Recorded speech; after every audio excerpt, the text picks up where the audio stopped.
Acheminer l'eau d'une rivière jusqu'au cœur de notre cité romaine grâce à des aqueducs, maîtriser des inondations de plus en plus dangereuses et apaiser la colère des dieux, voilà les défis qui attendent notre colonie. Bienvenue dans Nova Roma. Aujourd'hui, nous allons voir comment construire un barrage et un aqueduc. On en profite aussi pour lancer les termes. Nos citoyens sont heureux, profitent du théâtre et la ville continue de grandir. Le printemps est arrivé, il est temps de démarrer les grands travaux. Avant de lancer un chantier de cette ampleur, il nous faut énormément de pierres. Je construis donc plusieurs carrières, une petite réserve juste à côté du chantier, quelques maisons pour rapprocher les ouvriers et bien sûr un puits. La dernière mise à jour du jeu a ajouté une vue en surbrillance bien pratique qui permet de repérer beaucoup plus facilement nos chariots. Dans cette vue, survoler un bâtiment affiche les autres bâtiments qui l'approvisionnent, ainsi que les chariots qui lui sont assignés. Survoler un chariot affiche ses itinéraires et les bâtiments auxquels il est affecté. L'assignation des chariots se fait désormais par bâtiment et non plus par itinéraire. J'ajoute comme fournisseur le camp forestier et la charbonnière.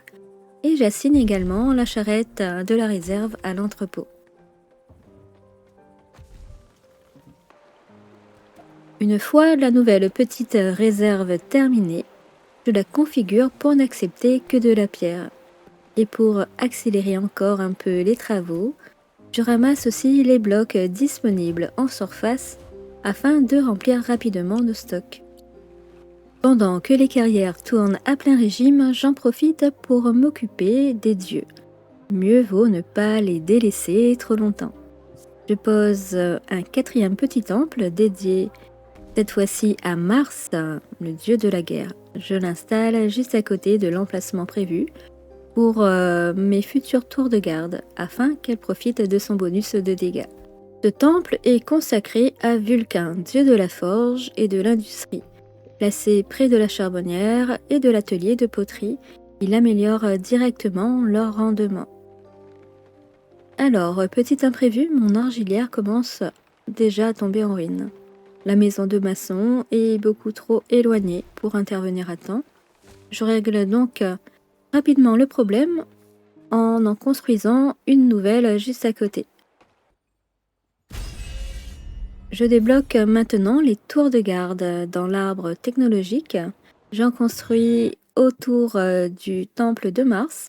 Puis je commence à ériger une première palissade afin de sécuriser cette partie de la ville.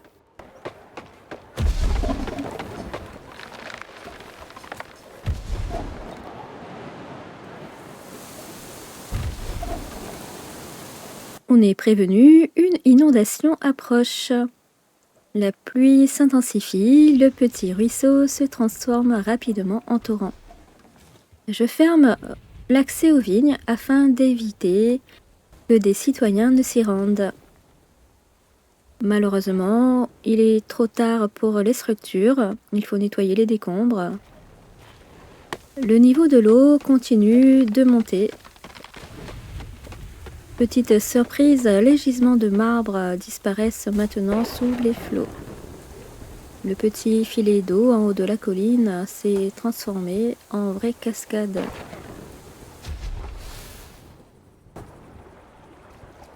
Si je veux exploiter cette zone, construire un barrage est une nécessité.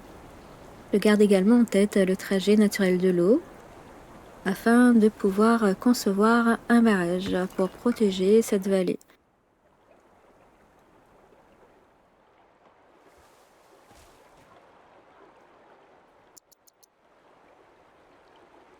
Nos carrières ont bien travaillé, nous avons désormais plus de 300 pierres en réserve, largement suffisant pour commencer notre barrage.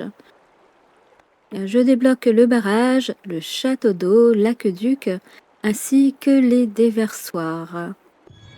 Le barrage ne sert pas seulement à retenir la rivière, son rôle est de créer un réservoir capable de stocker suffisamment d'eau pour continuer à alimenter la ville pendant les périodes de sécheresse. Tant que la prise d'eau reste immergée, l'aqueduc peut continuer à acheminer l'eau jusqu'au château d'eau grâce à la gravité. Attention, l'altitude de la prise d'eau doit rester supérieure à celle du château d'eau. Je commence par assembler les différentes sections du barrage. Je teste plusieurs hauteurs afin d'obtenir un niveau d'eau suffisant. Alors, j'ai choisi de mettre 3 rangées de blocs. Le réservoir déborde, il y a une solution à ça, ajouter des déversoirs. Ils permettent d'évacuer automatiquement le surplus d'eau lorsque le réservoir est plein et évite de provoquer une nouvelle inondation. Je règle enfin les vannes. L'objectif est de conserver un niveau d'eau élevé dans le réservoir tout en laissant suffisamment d'eau s'écouler vers l'aval.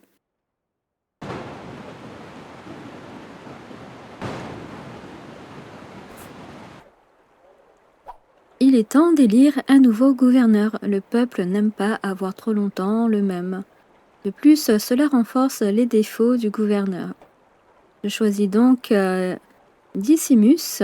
Son côté méticuleux améliore les revenus fiscaux et son côté accueillant attire davantage d'immigrants.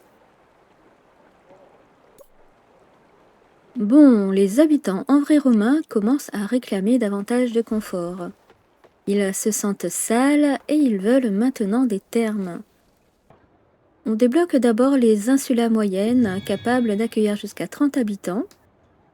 Je les installe près du futur château d'eau car ces logements auront besoin d'un approvisionnement fiable. Je débloque également les chariots de vigile qui interviendront automatiquement en cas d'incendie. Alors ce sont des chariots tirés par des chevaux et plus rapides.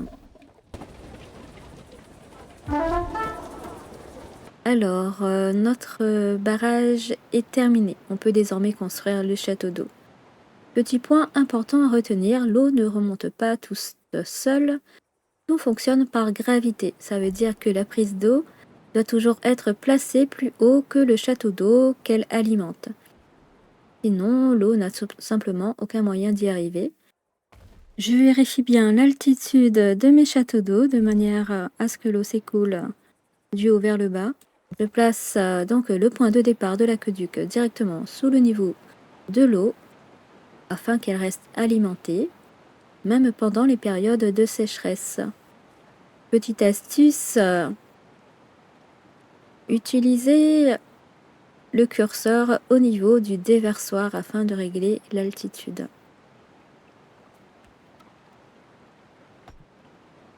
Je trace maintenant un aqueduc bien droit jusqu'au cœur de la cité.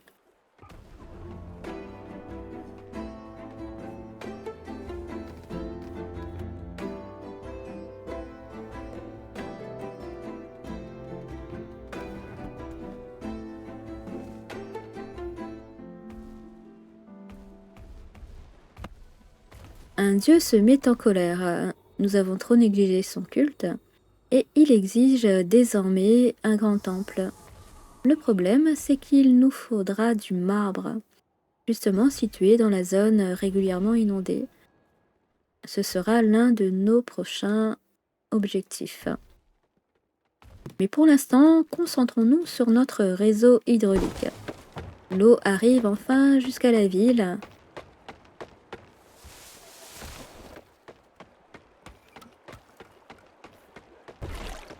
Le débit entrant des châteaux d'eau est parfait.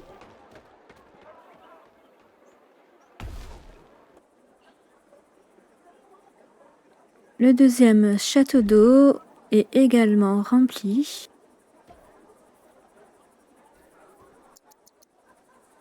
Les maisons sont désormais alimentées, ce qui assure la bonne santé et le bonheur des résidents. Puisque notre réseau d'eau est désormais fiable, on peut améliorer encore plus le confort de nos habitants. On débloque d'abord la fontaine, elle remplit le même rôle qu'un puits, mais avec une portée bien plus importante, tout en augmentant le bonheur des citoyens. Ensuite, on recherche la cuve qui distribuera l'eau à tous les bâtiments des futures thermes, ainsi que le bassin froid qui devra y être directement raccordé. La première fontaine trouve sa place en face du théâtre.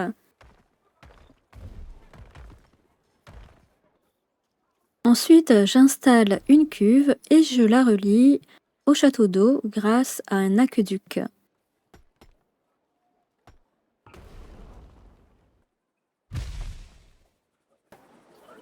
Il ne manque plus que le marbre pour construire notre premier bassin froid.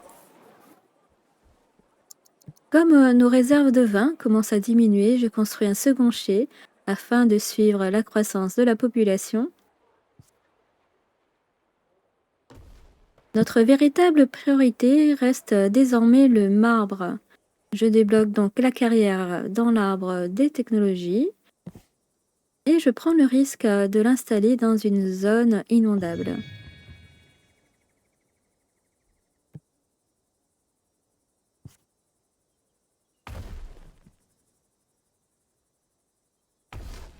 Pendant que la carrière démarre, je retourne planter des oliviers. Comme ils mettent plusieurs années à pousser, autant prendre un peu d'avance.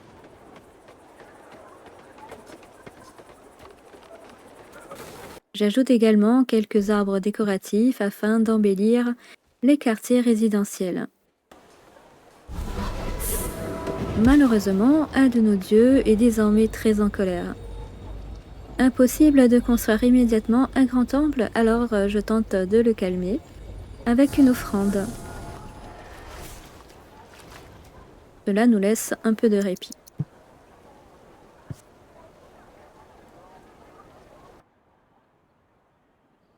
Comme si cela ne suffisait pas, une invasion est signalée. Nous sommes maintenant en l'an 13 et c'est l'occasion de tester notre système défensif. Je recrute une milice pendant que les tours de garde peuvent ouvrir le feu si les envahisseurs se rapprochent trop. Finalement, les assaillants battent en retraite sans poser trop de difficultés. J'ajoute de nouvelles tours pour verrouiller en partie l'accès à la cité. On peut reprendre notre développement. Je lance la construction du complexe thermal juste à côté de la cuve afin qu'il soit correctement alimenté en eau. Puis je débloque enfin le grand temple.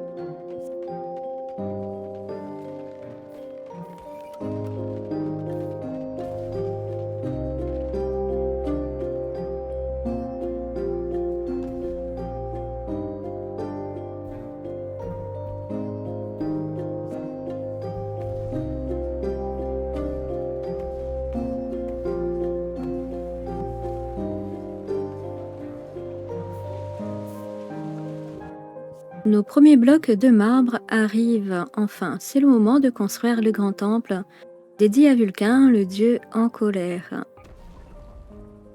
Je vais le construire un peu en altitude, de manière à ce qu'il surplombe la mer. On ajoute des caves à vin en bas des immeubles. Les citoyens pourront y passer du bon temps.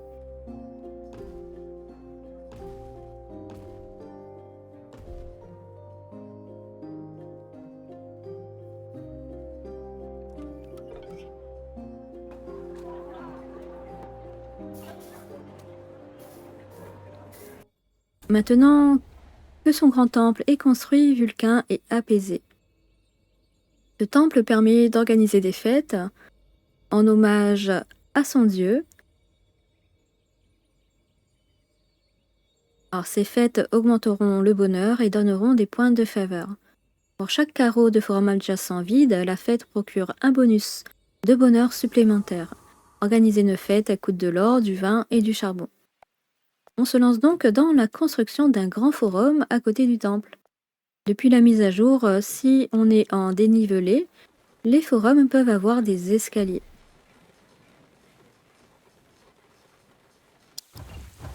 Neptune est en colère, il est jaloux. Il nous envoie des pluies diluviennes.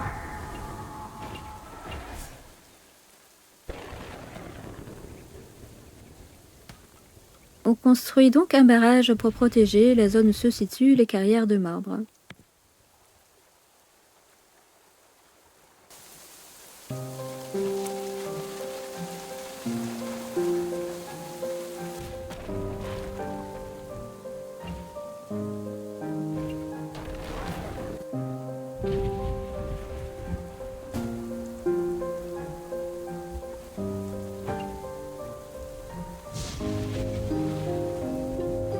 Et voilà pour aujourd'hui, barrage terminé, château d'eau alimenté et nos premières insulas moyennes sont sorties de terre. La cité tient enfin son réseau d'eau et le confort augmente, mais les dieux s'impatientent. Si vous voulez suivre plus de vidéos, l'abonnement et le pouce bleu m'aident vraiment à faire grandir la chaîne. Je vous dis à bientôt.